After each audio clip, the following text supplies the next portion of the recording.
Hey, Billy Dillard from BillyDillardArt. Okay, so this is the second video on doing this door jamb and creating the vines. It was a toss-up. I was tossing up to making it look like deteriorated wood or vines. Well, guess what? I like the vines. And I was thinking, hey, it works. Why fix it? So, what I've done here, I've actually got 3 coats of the Armor Coat by Polygem on here.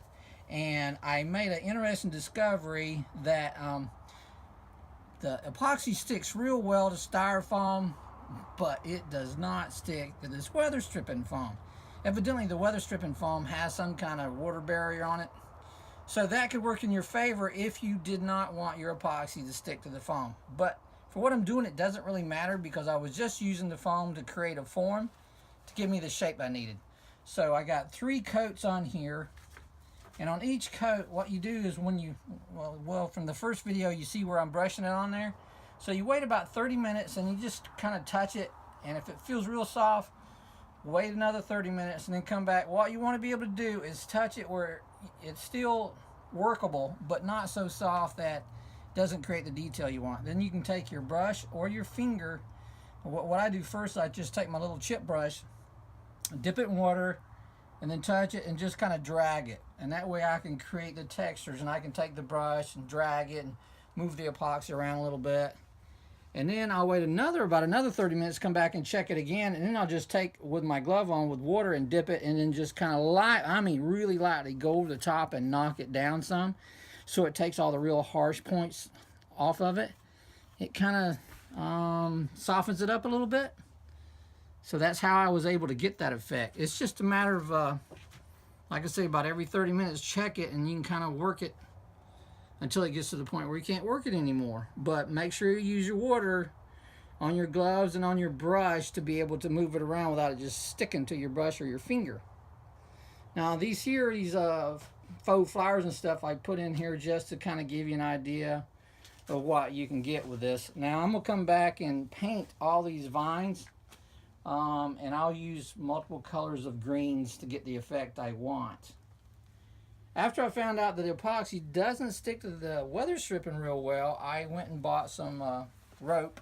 Not the vinyl rope. This is actually it's a twine, but it's not nylon or anything like that. It's rope.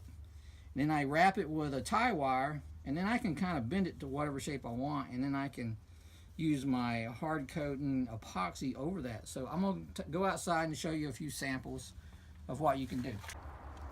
So we're back.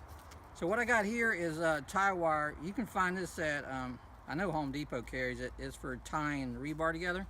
So you can go in the rebar section and ask them for tie wire. It comes in a roll.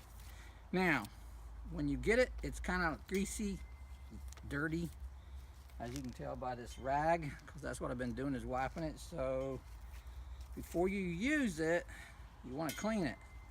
I'm just going to wipe it with a rag for this here to show you. But you'd want to clean it. You'd wipe it with a rag and then use denatured alcohol or something like that to actually clean this oil off of it. That way you're sure to get a good bond with your epoxy. So first we just wipe it really good. Oh yeah. You should have safety glasses on. Because when you're whipping this wire around, it can come back and jab you in the eye. That's why I try to keep it where it's not like got a big loop in it, because when you got a big loop in it, the chances of it whipping around and getting the eye is a lot higher. That weather stripping foam, well, actually it's called backer rod.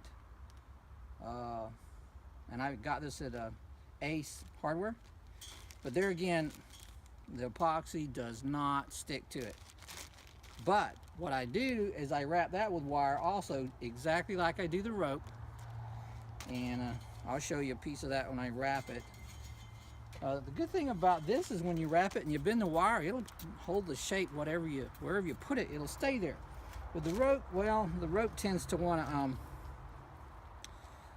it doesn't quite stay exactly the shape you put it as well as the foam does. So anyway, So all you do is just wrap your rope, and I'll do this multiple times, and you try to keep it pretty snug on there. So when I'm wrapping, I'm wrapping and I'm pulling it to keep it tight. So you pull and wrap. The good thing about using the rope is it doesn't change that much as far as your thickness. When you're doing that foam, well, the foam will collapse quite a bit when you're wrapping the wire around it. So, you know, it's like everything. There's pros and cons with every material that you use. You just have to figure out what's going to work best for the situation you're using it in.